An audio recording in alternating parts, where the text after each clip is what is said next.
Welcome back. We are making a lot of progress on my Star Cardi. I finished one of the sleeves up to the basically the armpit, and the thing that you then start doing, seeing if I can show this clearly, is knitting flat your color work up at the top where the shoulder meets basically the collarbone area. So if you'll notice, I'm no longer knitting circular. I've bound off this section through here. This is all bound off. And I am just working up at my shoulder flat, which leads you to the next question. How the heck do you do color work on the purl side? And so I'm going to give you a demonstration here today, some tricks and tips on how to do it, at least the way I've figured it out. The first time I ever did color work Purlwise was on an Arlene Carlos pillow, which I've never repeated again. In fact, the second pillow I knitted, I did machine knitting, which is a lot easier to do color work on in flat. So we're going to show you three things. We're going to show you how to purl two-handed. We're going to show you how to do the Norwegian purl, and I'm going to attempt a slow motion demonstration of it. And then we're going to show you how to catch floats. So let's get started. So I've already knit the next row knitwise, and to complicate things, you reduce the number of stitches. You have a decrease at the end of each row. So we're going to start off, and I know in my pattern because I just double checked everything, I'm going to be starting off with my main color, which is the red right here. And I normally start the row off just leaving my yarn dangling because it's too easy to end up with it tangled up or on the wrong side. So I just leave it dangling and then use whatever colors I need to get started. So my first stitch is a purl two together in the main color. I'm going to do that. And then again with the main color. This is not fun. Another stitch. And my next stitch is my contrasting color. So I'll go ahead and get that going so that I can position my two yarns. Alright, so I've got my first stitch done with my main color and my contrasting color. I've made sure on top of it all the yarn hasn't gotten tangled up in my needles, which happens frequently. And so then the first thing I'm going to do is a Norwegian purl with my contrasting color because my next color is the contrast. And let's see if I can zoom in a little bit further. And we're going to attempt to convert this into slow motion afterwards. So we'll see how that works.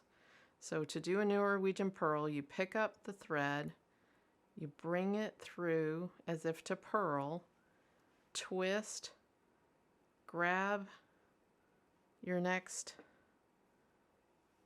and then grab it through. Okay? And then my next color is the contrasting color. So I'm going to, making sure that my yarn doesn't end up, my contrasting color yarn doesn't end up on the wrong side, scoop underneath into the stitch and then throw. So that's two-handed. And zoom out again so you can see a little bit more of my hands. Again, so I've got my contrasting color here, my main color here, and it's backwards to the way I normally knit. On the knit side, I'll do my main color on my left hand and my contrasting color on my right, but I've just found it's easier to catch floats and everything this way. So main color, contrasting color, my next stitch is a main color. So I'm going to make sure that I don't end up with this thread the wrong direction, and I just throw and pick up my purl. Now, dang it, what's my next stitch? Oh, that's right. So I have a row of about 9 stitches through this section that that is all in my main color. So the next thing I can demonstrate to you is how to catch a float, and I'm going to catch it after the 4th stitch. So I'm going to go ahead and do 2 more stitches.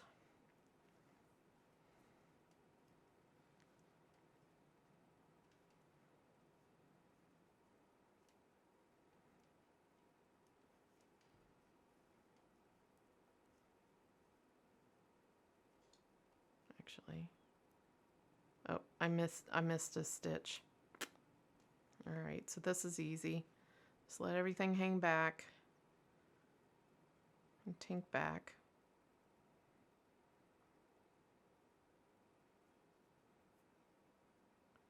Because I also have on the other side, right after this white stitch, I have a diagonal going. And I keep forgetting those. That's fine. Tinked back, and we're gonna throw this stitch, and then we get another example of a Norwegian purl right after this stitch.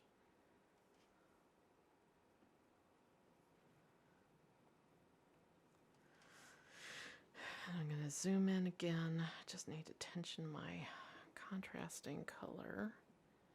Zoom in again. And just not getting the tension on that contrast color today. All right, and you just scoop, grab, scoop again, through, and you've got your purl. Show you one more time. Scoop, grab, scoop again, through,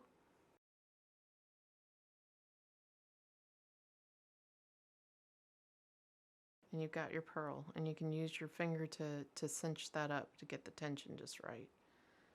Okay, and then you go on to your next stitch. 1,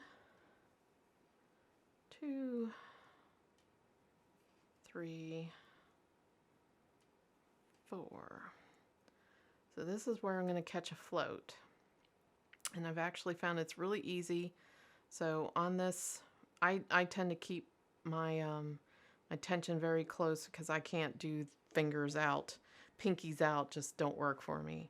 So the way this works, and try this, get this as flat as I can, is I bring the yarn up, I grab the stitch, and so now my contrasting color is underneath my my main stitch. I throw, pull through, and it's caught the color, and I just bring my contrasting color back, and then slip my marker, and then again make sure that I've scooped under this yarn and I've caught the stitch. Now what happens if I forget to scoop under this yarn? If I just go this way, and if I go a couple of stitches, and zoom back out again. If I go a couple of stitches, and then I Norwegian purl my next stitch, what has happened? Well, you'll notice I don't have a float in the front. Well, guess where the float ended up? It ended up on my front.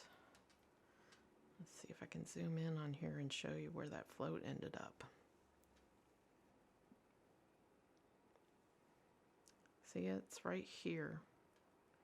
You can see where this stitch is right here, and there's the float. You can pull it out even. And you can fix that on the, if you find that you've done this along the way as you're purling, you can fix it when you're on the right side or the knit side, just by slipping the stitches over. It's actually fairly easy, but I'm just going to tink back and fix it.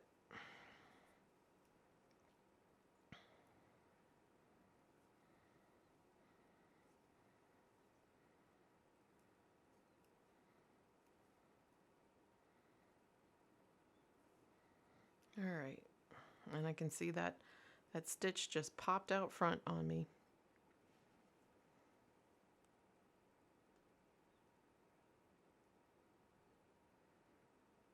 All right, so I've caught a float, and we'll show another example of that here again.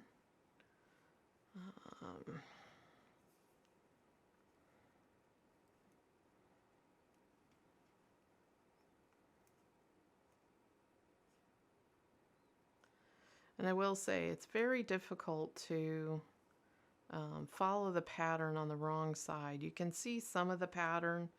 I can see that there's a diagonal in here, but I am frequently just flipping back and seeing what am I doing here, where am I at, because it's very difficult to see the pattern from the wrong side. So I'll flip it over and I'll see I've got a diagonal. It's going to this one, so I know that this one is going to be a white. So, and you can just follow along with the chart too. It's just you like to get humming along, and you don't like to be interrupted. Oh.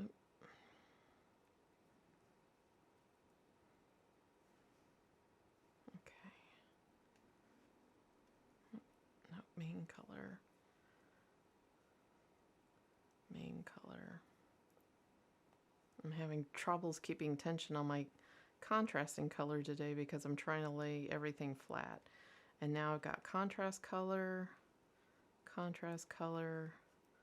then 3 main colors.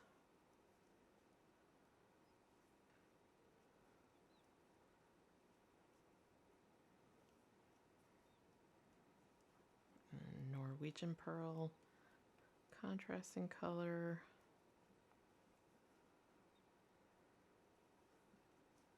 I know I've got 3 reds, and then a white.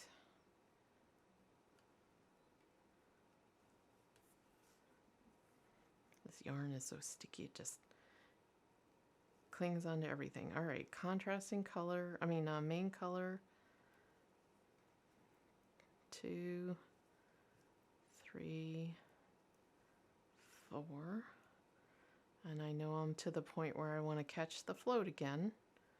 So again, zoom in a little bit.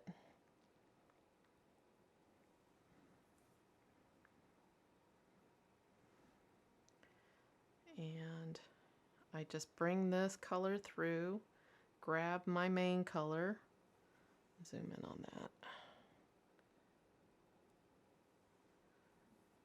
So that you've got this color slightly below the stitch, throw over, grab, and you've caught the float.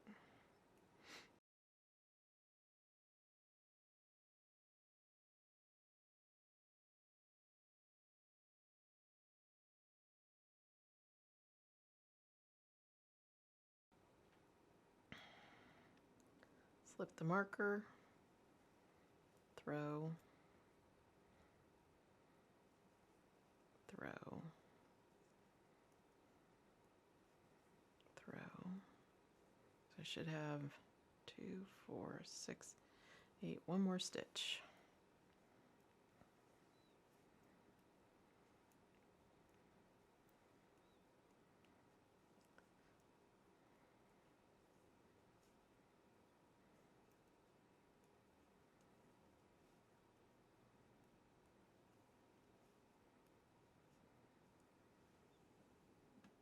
Back out again.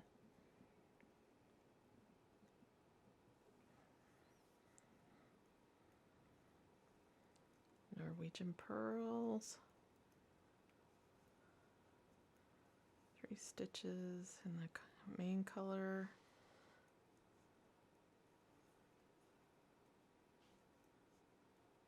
Two stitches in the contrast. 3 stitches here.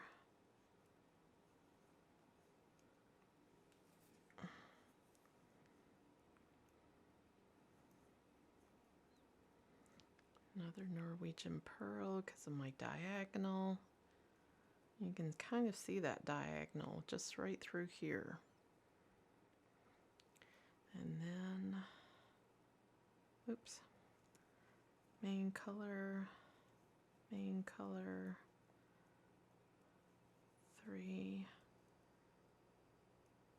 4. You'd think I'd remember it's right by the place marker, but again, so I'm going to catch my float, caught, making sure I keep that contrasting color in front of my piece, Purlwise. 2, 3, 4, contrasting color, main color, 1, 2, 3, and then contrasting color,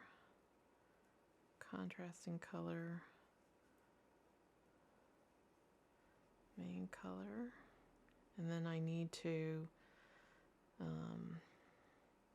again make sure this yarn stays to the front. Can't tell you how many times I've gotten to the end of the row and found that I haven't. So these I need to slip purl through the back loop, which is fun.